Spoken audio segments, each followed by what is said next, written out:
What does it mean to receive a gift?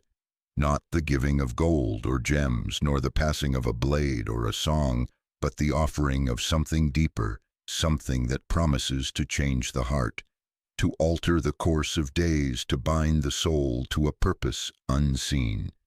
In Middle-earth, where mountains whisper of creation's dawn, and rivers carry the memories of the stars, a gift is never merely a thing. It is a thread in the great tapestry, a note in the unending song of Iluvatar, the one who sang the world into being. And yet not all gifts are born of light. Some are forged in shadow, their beauty, a veil for a will that seeks to bind. Listen as the elves listen to the wind through ancient boughs. Walk as the men of old walked through lands forgotten. Hold this tale not as a book, but as a song of the one ring, of the law of rings, of Sauron's tainted gift, and of the souls who bore it willingly or not. This is not a story of triumph or defeat, but of the weight of intent, the silence of fate, and the small light that burns in the deepest dark. Let us begin where all such tales begin, with a promise and with a lie. Long ago, when Middle-earth was young, and the Second Age stretched like a canvas yet to be painted, there came a stranger to the land of Eregion. He called himself Anatar, the Lord of Gifts, and his presence was as a star fallen to earth. His eyes gleamed with the fire of knowledge. His voice flowed like a spring in blossom, and his hands seemed to carry the craft of ages. To the elves of Eregion, children of the stars, he spoke of beauty, of preservation, of a world that could defy the decay of time. And they listened, for their hearts were heavy with the fleeting nature of the world they loved. Among them stood Celebrimbor, lord of the jewelsmiths, a prince of the Noldor and heir to the fire of Feanor, whose silmarils had once held the light of the two trees.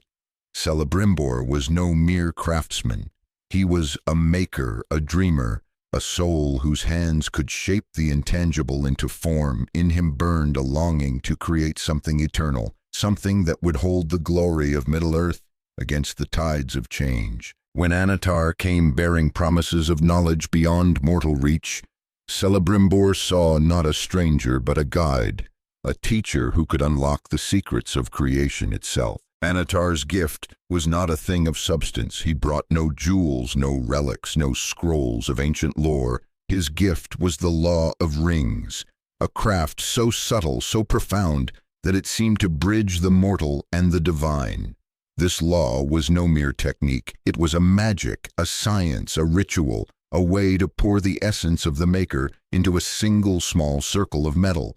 A ring forged by this law was more than adornment. It could slow the march of years, sharpen the mind's edge, and open the eyes to the unseen world. It could bind the wearer to the heart of Middle-earth, anchoring them against the relentless flow of time. To Celebrimbor and his Gwaith y Myrdain, the brotherhood of jewelsmiths, this was a revelation. They saw in the law of rings a chance to preserve the beauty of their lands, to shield their people from sorrow, to craft a legacy that would sing through the ages. With Anatar at their side, they set to work, their forges blazing with the fire of creation. 16 rings they wrought, each one a marvel, each one a star captured in gold and gem. These rings were not mere objects. They were vessels imbued with the will and spirit of their makers. They held power, yes, but also purpose to heal, to build, to endure. But Anatar was not what he seemed. His name was a mask, his gifts a snare. Beneath the guise of the Lord of Gifts lay Sauron, the Dark Lord, once a Maya of Aule, the Vala of craft now fallen into shadow. His heart was not set on beauty, but on dominion. His mind was not bent on creation, but on control. The law of rings was his invention, a craft he had honed in the forges of his ambition. Every ring forged by Celebrimbor, every spark struck in the anvils of Eregion, carried a piece of Sauron's will. The 16 rings, though shaped by elven hands, were born of his design, and in their hearts lay a seed of his malice. Celebrimbor, in his innocence, did not see the truth. He trusted Annatar, believing his words of fellowship and shared purpose. But Sauron's plan was older than the mountains, deeper than the seas. He sought to bind all of Middle-earth to his will, to weave a net of power that would ensnare elves, men, and dwarves alike. The 16 rings were but the first step, tools to be wielded by those he would corrupt. 9 he would give to men whose hearts were easily swayed by dreams of glory. 7 he would give to dwarves, whose greed for wealth could be turned to his ends. But the elves, the firstborn, were his true prize, and for them he reserved a greater trap. In secret, Celebrimbor wrought 3 rings of his own: Narya, the ring of fire; Nenya, the ring of water; and Vilya, the ring of air. These were the elven rings, crafted without Sauron's touch, born of Celebrimbor's heart alone. They were pure, untainted by the Dark Lord's hand, forged with the hope of preserving the light of the elder days. Narya carried the spark of courage, Nenya the grace of protection, Vilya the strength of healing. Yet even these rings, radiant as they were, could not escape the shadow of their origin. They were made by the law of rings, and that law was Sauron's. Like a tree grown from poisoned soil, they bore the mark of his craft, however faint. Sauron, meanwhile, returned to Mordor, to the fiery heart of Mount Doom. There, in the Samath Naur, the chambers of fire, he forged the One Ring. This was no mere ring, no simple band of gold. It was the culmination of his ambition, a vessel for the greater part of his power and will. Into it he poured his cruelty, his malice, his desire to dominate all life. The One Ring was not a tool. It was an extension of Sauron himself, a mirror of his soul, a weapon of dominion. With it he could bind the other rings, enslave their bearers, and rule Middle-earth as its unchallenged lord. He spoke words of power as he forged it, words that would echo through the ages. One ring to rule them all, one ring to find them, one ring to drive them all, and in the darkness bind them. But the elves were not so easily ensnared. When Sauron placed the One Ring upon his finger, its power surged like a storm across Middle-earth. Celebrimbor in Eregion felt it, a cold, piercing awareness, like a blade through the heart. He knew in that moment that he had been betrayed. Annatar was no friend, no teacher. He was Sauron, the deceiver, and the law of rings was his trap. In desperation, Celebrimbor hid the 3 elven rings, entrusting them to guardians who could protect them: Gil Galad, High King of the Noldor; Galadriel, Lady of Lothlorien; and Círdan, Lord of the Grey Havens. The 16 rings, however, were lost to Sauron, who claimed them for his own. Thus began the War of the Elves and Sauron, a conflict that would scar Middle-earth and shatter Eregion. Celebrimbor, the dreamer, the maker, stood against the Dark Lord, but his city fell and he was taken. Sauron tortured him, seeking the 3 elven rings, but Celebrimbor's spirit held firm. He revealed nothing, and in his death he became a martyr to the light he had sought to preserve. Yet his legacy lived on, not only in the rings he had wrought, but in the lesson he left behind. No gift from the dark is ever free. Every promise carries a chain, and every chain binds the soul. This is the first truth of the law of rings. Power, even when offered as salvation, is a shadow in disguise. Celebrimbor learned this too late, but his failure was not the end. It was the beginning of a song that would carry through the ages, a song of resistance, of sacrifice, of the small and the great, standing together against the dark. The One Ring was forged, but its story was not yet written. It would pass through many hands, bear many burdens, and test many hearts. And in its journey, it would reveal the deepest truths of Middle-earth, that light is fragile, that darkness is cunning, and that even the smallest soul can change the course of fate. Let us pause here at the edge of Eregion's ruin, where the forges have grown cold, and the stars weep for Celebrimbor's fall. The One Ring lies in Sauron's grasp, its power untested, its destiny unknown, but the song does not end. It flows onward to the hearts that will carry it, to the choices that will shape it, to the silence that will guide it. Listen, and you will hear the next verse. What is a choice in the shadow of power? Not the raising of a sword, nor the speaking of a vow, but the quiet turning of the heart toward one path or another, when the weight of the world rests upon it. In Middle-earth, where the stars bear witness to the deeds of the small and the great. A choice is never merely an act, it is a thread woven into the fabric of fate. A note struck in the song of Iluvatar, a step taken on a road that may lead to light or to ruin. And no choice is heavier than that made in the presence of the One Ring, for it is not a thing but a will that seeks to shape the soul of its bearer, to amplify its deepest desires, to bind it to a purpose not its own. Listen as the winds of Mordor carry the echoes of forgotten vows. Walk as the wanderers of old walked through fields of ash and sorrow. Hold this tale not as a chronicle, but as a prayer for those who bore the ring, who felt its whispers, who carried its burden through the long years. This is the song of intent, of the heart's silent battle, of the light that flickers in the face of temptation. Let us follow the ring's path from the hands of a king to the grasp of a creature, to the keeping of a hobbit, and see what it reveals of the soul's fragile strength. When last we stood, Eregion lay in ruins, its forges cold, its lord Celebrimbor slain by the treachery of Sauron. The One Ring, forged in the fires of Mount Doom, rested on the Dark Lord's finger, its power a storm that sought to bind all of Middle-earth.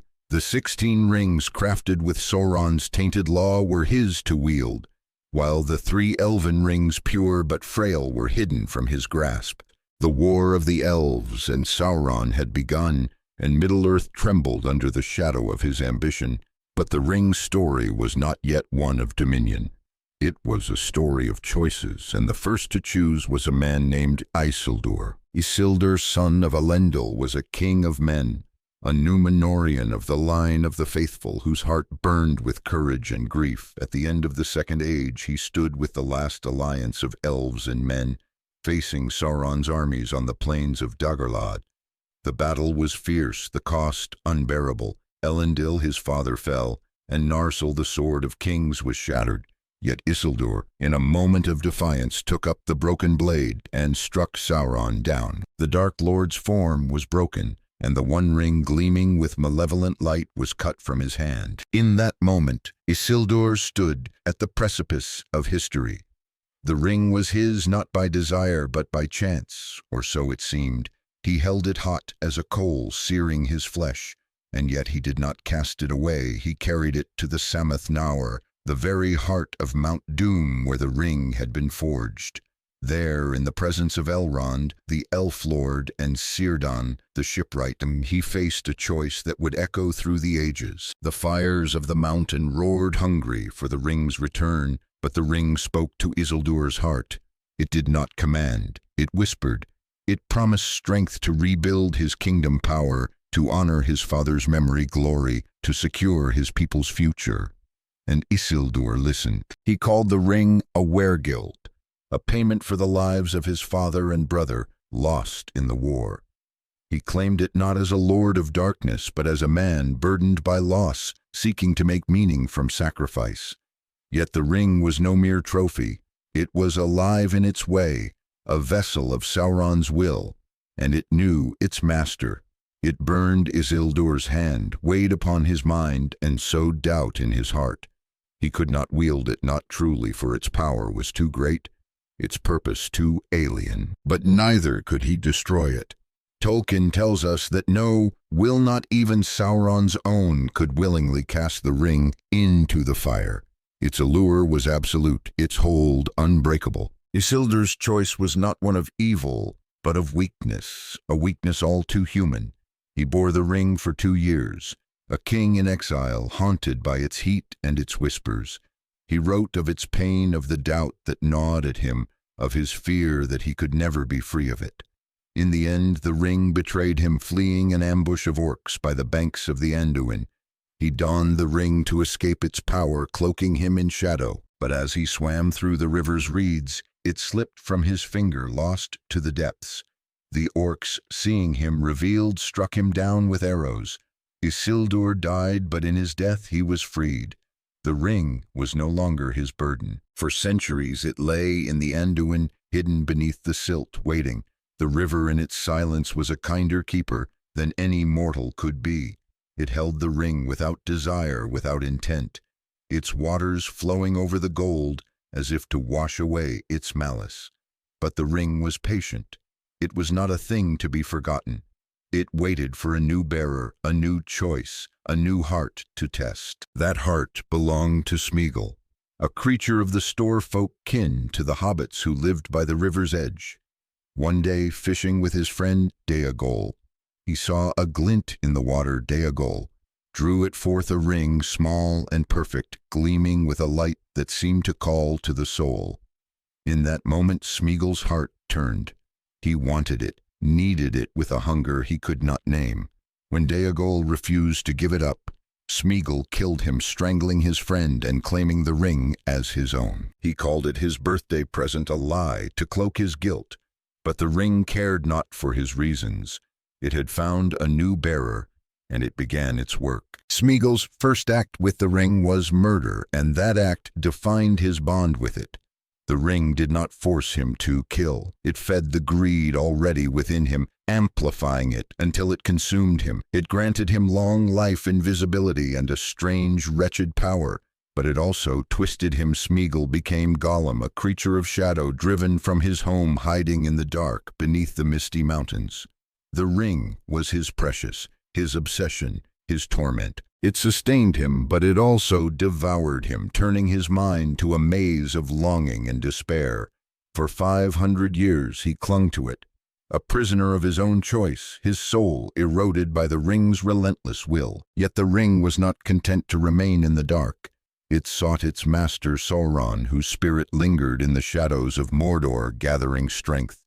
When the time came, it abandoned Gollum, slipping from his finger. In the tunnels of the mountains it fell, waiting once more, its purpose unfulfilled but undimmed, and so it was found by another Bilbo Baggins, a hobbit of the Shire, small and unassuming, who stumbled upon it in the dark. Bilbo's encounter with the ring was unlike any before. Lost in the goblin-infested tunnels, he found it by chance, a glint of gold in the gloom. He took it, not knowing its nature, not driven by greed or ambition.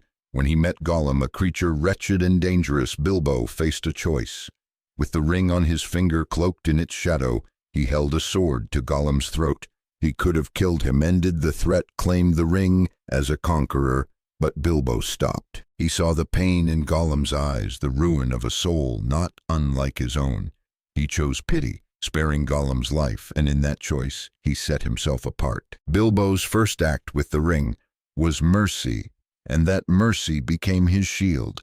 For 60 years he bore the ring, using it sparingly, never claiming it as his own. It aged him slowly, whispered to him in moments of weakness, but it could not dominate him. His heart, rooted in the simple joys of the Shire, was too humble, too kind to fall fully to its lure. When the time came, with Gandalf's gentle urging, Bilbo did what no other bearer had done. He gave the ring up. He left it to Frodo, his heir, and walked away, his soul intact, his light undimmed. This is the second truth of the law of rings. Intent shapes the bearer as much as the ring shapes the world. Isildur chose out of grief and pride, and the ring burned him.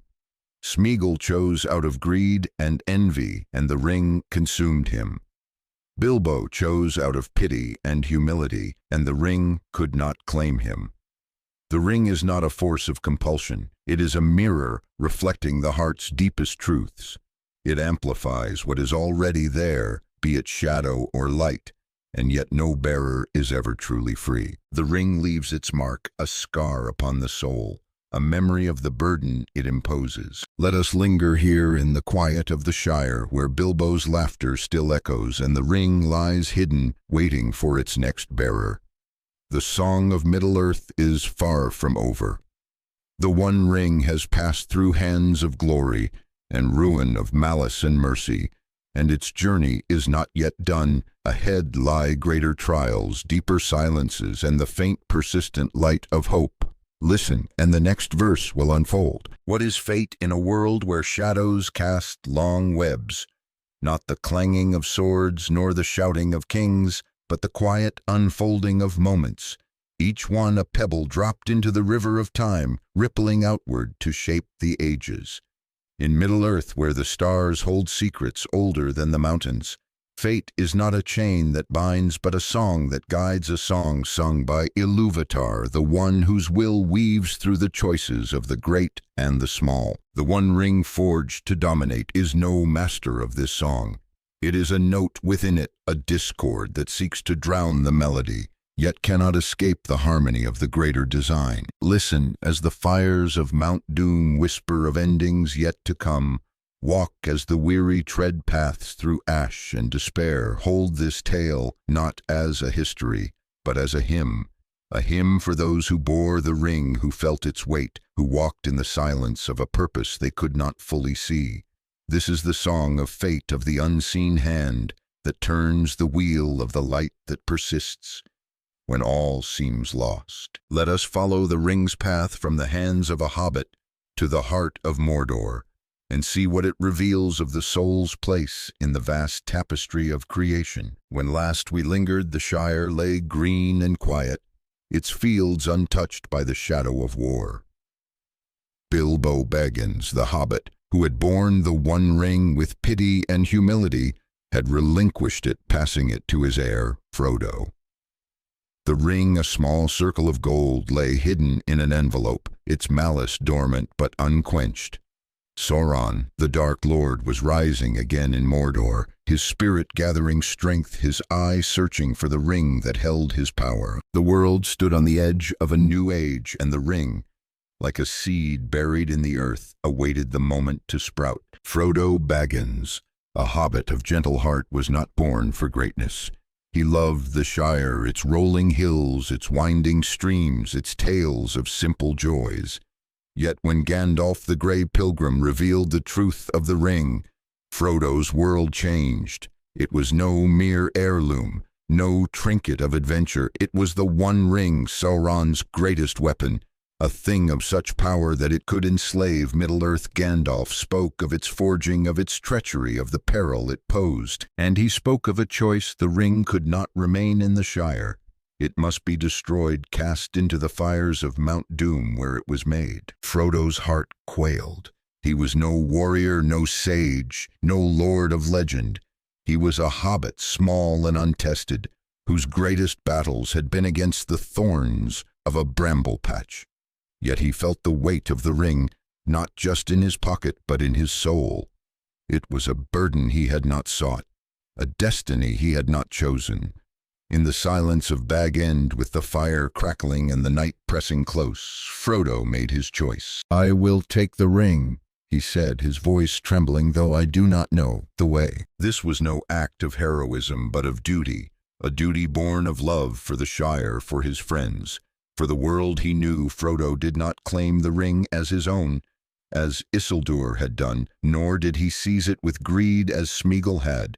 He took it as a steward, a bearer, a guardian of a terrible trust.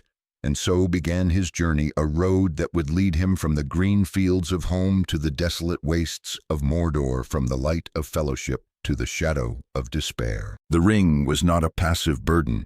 It lived in its way, a fragment of Sauron's will, ever seeking to return to its master. It weighed on Frodo's neck, a constant presence, whispering doubts, sowing fears. It made the world seem heavier, the colors dimmer, the air thicker. In the house of Tom Bombadil it slipped from Frodo's finger, as if testing his resolve, but Tom, a being of ancient joy, was untouched by its power. In Bree it drew the Nazgul, Sauron's ring-wraiths, whose cries pierced the night. On Weathertop it urged Frodo to don it, cloaking him in shadow but revealing him to the unseen world, where the Nazgul's blades found his flesh. Yet Frodo was not alone. Samwise Gamgee, his gardener and friend, walked beside him, carrying not the ring, but the hope that sustained it. Merry and Pippin, hobbits of courage and mirth, joined them, their laughter a shield against the dark.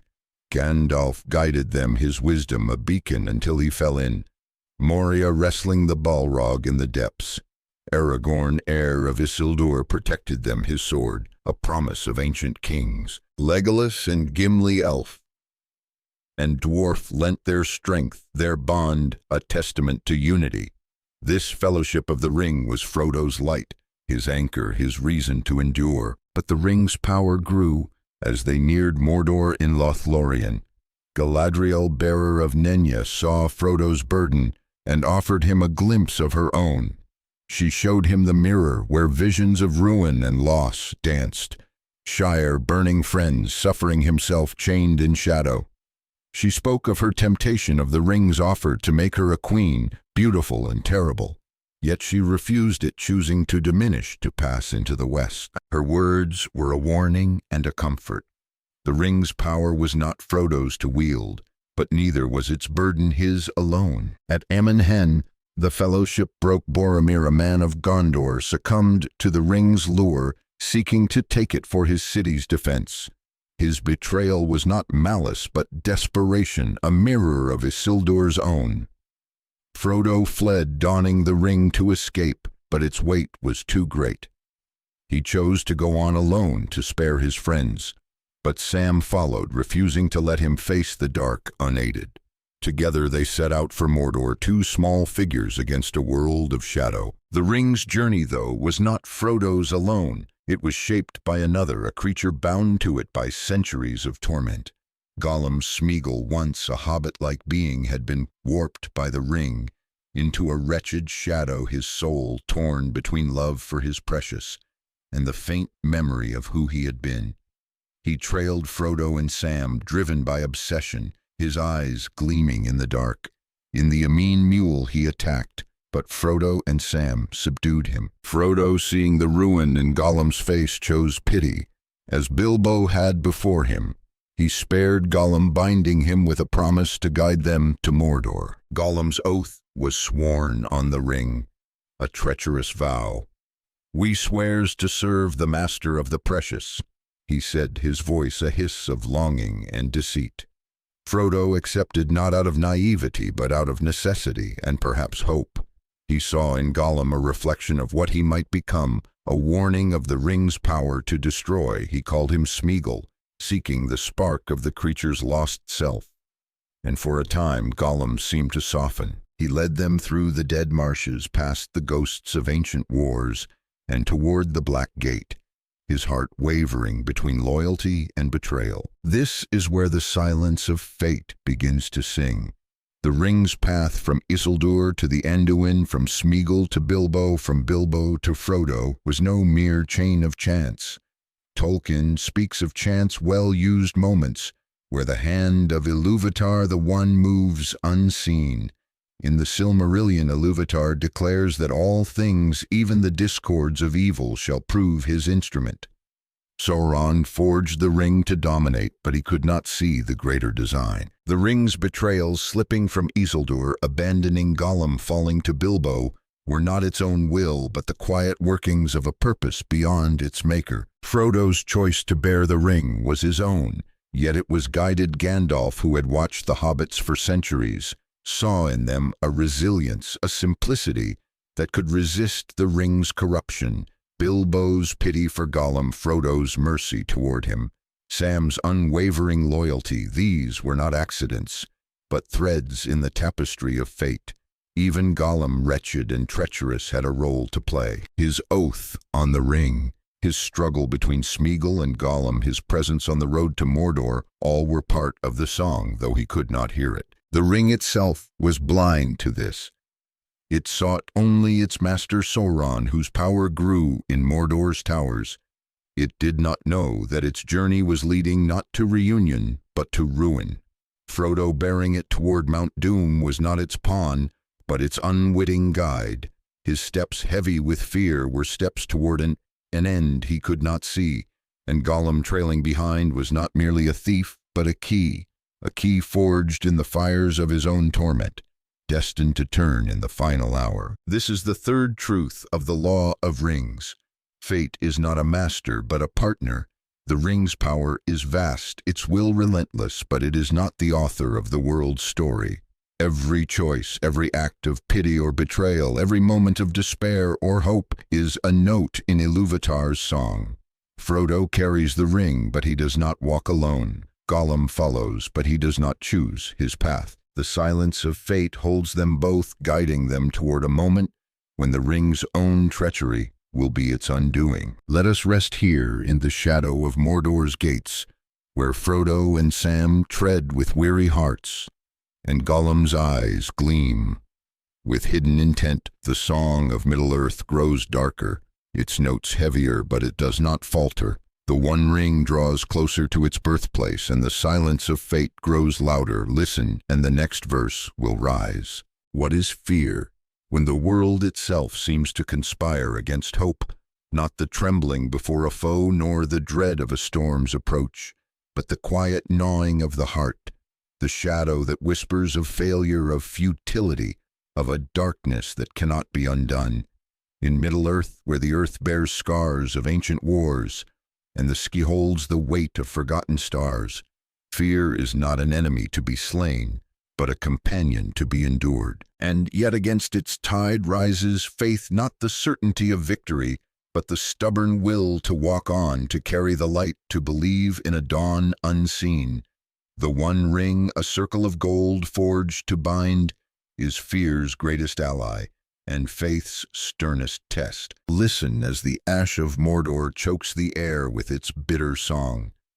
Walk as the broken tread paths where hope seems a distant dream. Hold this tale not as a saga, but as a lament for those who bore the ring through the valley of despair, who faced its whispers, who clung to faith when fear was all they knew.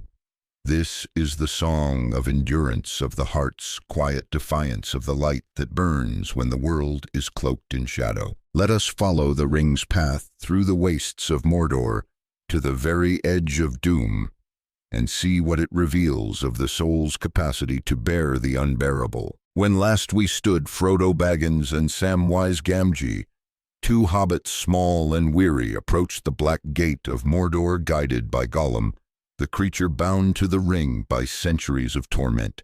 The ring hung heavy on Frodo's neck, its weight more than gold, its whispers louder with each step. Sauron's power grew in the east, his eyes searching his armies, marshalling his will, pressing against the world. The Fellowship was scattered, Gandalf fallen, Boromir lost, Aragorn, Legolas, and Gimli drawn to other battles. Frodo and Sam were alone, save for Gollum, whose heart wavered between Smeagol's fleeting loyalty and Gollum's treacherous hunger. The silence of fate held them, guiding their steps toward a purpose they could not fully grasp. Mordor was no mere land. It was a wound in the earth, a place where the air itself seemed to mourn. Its plains were choked with ash, its rivers poisoned, its skies veiled by smoke. The ring born in this place seemed to awaken as Frodo drew nearer to Mount Doom. It grew heavier, its whispers sharper, its presence a constant ache in his mind. It spoke of despair, of the futility of his quest, of the inevitability of Sauron's triumph. It showed him visions of the Shire in ruins, of his friends fallen, of himself broken and alone. Frodo's steps faltered, his eyes dimmed, his heart grew cold. The ring was not content to be born. It sought to dominate, to make him its own. Fear was Frodo's constant shadow. In the dead marshes he had seen the faces of the fallen, their eyes staring from the water, a reminder of the cost of war. In Ithilien he had felt the Nazgul's terror, their cries piercing his soul. Now in Mordor fear took a deeper form. It was not the fear of death, but of failure, of carrying the ring so far only to falter at the end. It was the fear of losing himself, of becoming like Gollum, a creature consumed by the ring's will. It was the fear of the silence, the vast, empty silence that seemed to swallow his hope, leaving only the ring's voice to fill the void. Yet Frodo was not alone. Samwise Gamgee, his gardener, his friend, his brother, In all but blood walked beside him. Sam carried no ring, but he carried Frodo. He bore the weight of their food, their water, their stories of the Shire.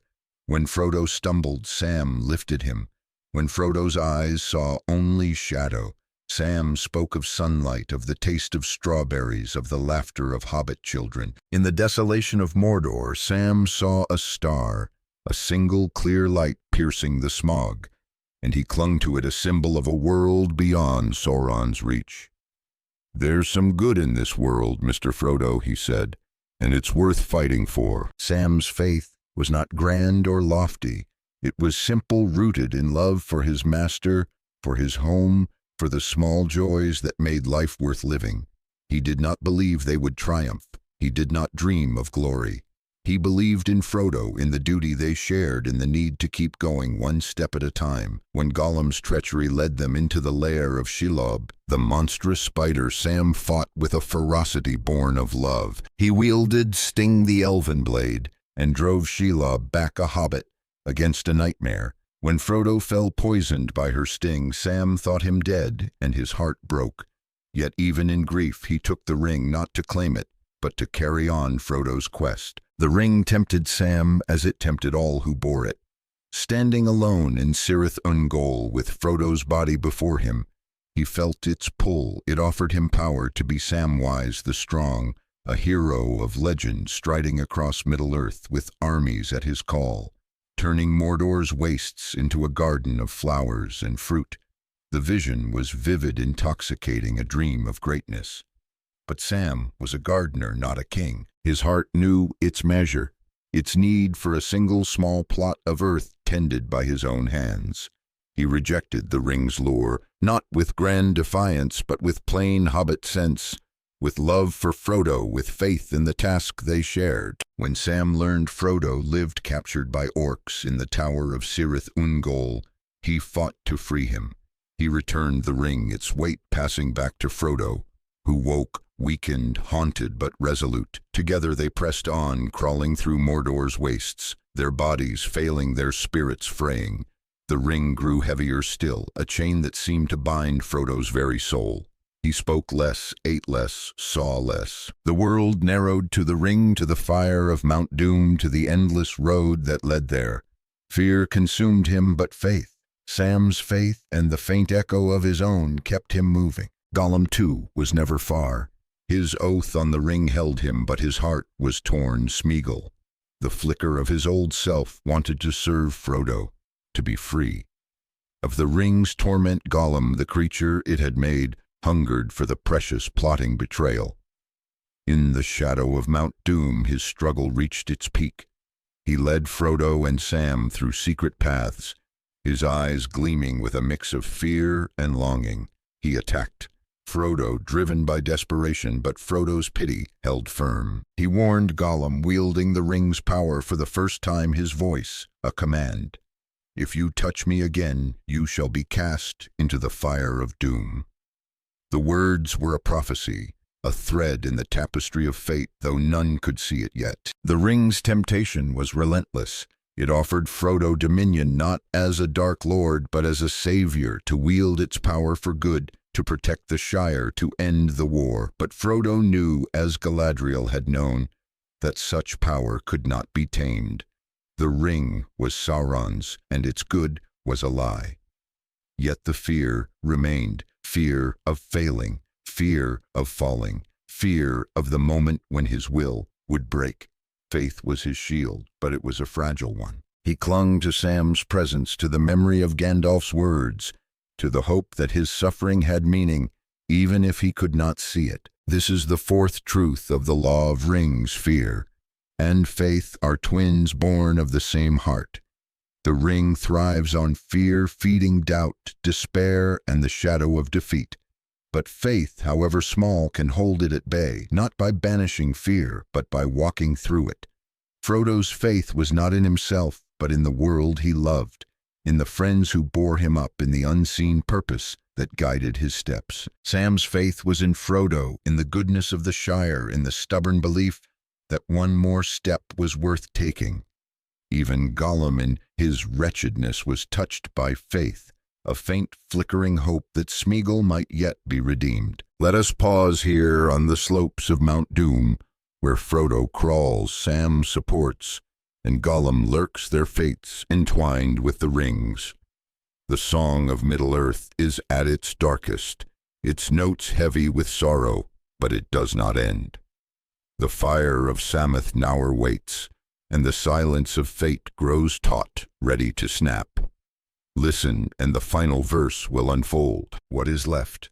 When the fire dies, and the shadow falls silent, not the glory of victory, nor the weight of defeat, but the quiet ache of what was given, what was taken, what will never be again. In Middle-earth, where the earth holds the bones of ancient heroes and the wind carries their songs, legacy is not a monument but a whisper of choices made, burdens borne, and lights kindled against the dark. Loss is its companion, the shadow cast by every gain, the price paid for every hope. The one ring forged to bind all things leaves in its wake not dominion but a question, what endures when power fades. Listen as the flames of Mount Doom sing their final note. Walk as the weary return to homes forever changed. Hold this tale not as an ending, but as a memory of those who carried the ring to its doom, who faced its treachery, who paid its price in full. This is the song of legacy, of loss, of the light that lingers when the world is remade. Let us follow the ring to its end, through the fire and the fall, to the shores of a new age, and see what it reveals of the soul's eternal journey. When last we stood, Frodo Baggins and Samwise Gamgee crawled across the desolate slopes of Mount Doom, their bodies broken, their spirits fraying. The one ring hung like a chain around Frodo's neck, its weight a torment, its whispers a storm in his mind. Gollum, the creature bound to the ring by centuries of obsession, lurked in their shadow. His heart torn between Smeagol's fleeting loyalty and Gollum's insatiable hunger. Sauron's eye blazed in Mordor, his armies marching his will, pressing against the world. The silence of fate was taut, the song of Middle-earth poised on the edge of its final verse. Frodo's journey had been one of unrelenting sacrifice. He had left the Shire, his home, to protect it, carrying a burden no one else could bear. He had faced Nazgul Shelob and the ring's ceaseless temptation, each step a battle against fear, each moment a test of faith. Sam had been his anchor, his light, his reason to endure, yet now, in the shadow of the Sammath Naur, the chambers of fire, Frodo stood alone, not in body, for Sam was near, but in spirit. The ring was his and his alone to carry to its end. The path to the fire was a crucible. The air burned, the ground trembled, the mountain roared with the fury of its ancient forging. Frodo's strength was gone, his will eroded by months of torment. The ring whispered its final desperate lies, that he could wield it, that he could save the world, that he could be more than a hobbit, more than himself. It offered not just power, but purpose, a purpose to justify his suffering, to make his pain mean something. Frodo listened not because he craved dominion, but because he was tired, so tired, and the ring's voice was the only sound left in the silence of his heart. At the edge of the Sammath Naur, where the fire of Mount Doom waited, Frodo stood, Sam faithful. Sam urged him to cast the ring into the flames to end it all. But Frodo turned, his face pale, his eyes distant. "The ring is mine," he said, and in that moment he claimed it. He donned it, cloaking himself in its shadow, wielding its power for the first time. The towers of Barad-dûr trembled. Sauron's eye turned, his mind pierced by the realization of his folly. Frodo, the hobbit he had overlooked, stood at the heart of his power, holding the ring that could unmake him. Tolkien tells us that no, will not even Sauron's could willingly destroy the ring. Its power was absolute, its allure, a chain no soul could break. Frodo's failure was not weakness, but truth, a truth that Isildur had known, that Gandalf had feared, that Galadriel had resisted. The ring was not a thing to be cast away. It was a part of its bearer, A mirror of their deepest desires, Frodo had carried it to the fire further than any could have dreamed, but he could not let it go. The quest, it seemed, had failed, but fate is not so easily undone. Gollum, driven by his obsession, attacked. He had followed Frodo and Sam, his heart consumed by the ring's call. He wrestled Frodo, biting the ring from his finger, reclaiming his precious with a cry of triumph. In that moment, Frodo's prophecy spoken in the ring's power came true. "If you touch me again, you shall be cast into the fire of doom." Gollum, clutching the ring, stumbled and fell into the flames. The ring melted its gold, consumed its will, extinguished. Sauron's power collapsed, his spirit scattered, his dominion ended. The towers of Mordor crumbled. The Nazgul fell, and Middle-earth was free. This was no victory of Frodo's making, nor Gollum's, nor Sam's. It was the work of Ilúvatar, the one whose song encompasses all things. In the Silmarillion, Ilúvatar declares that even the discords of evil shall prove his instrument. The ring's destruction was woven into the tapestry of fate, its treachery turned against itself. Frodo's pity for Gollum, Bilbo's mercy before him, Sam's steadfast love. These were the threads that bound the ring to its doom. Gollum's oath, sworn on the ring, held him to a path he could not escape. His betrayal, his fall, was the final note in a song he could not hear. Sauron's fall was absolute, but not eternal. As a Maya, he could not die, but his power was broken. Gandalf speaks of him as a spirit of malice, gnawing itself in the shadows. Unable to grow or take shape again, he became a ghost, a memory, a whisper of hate without form or influence.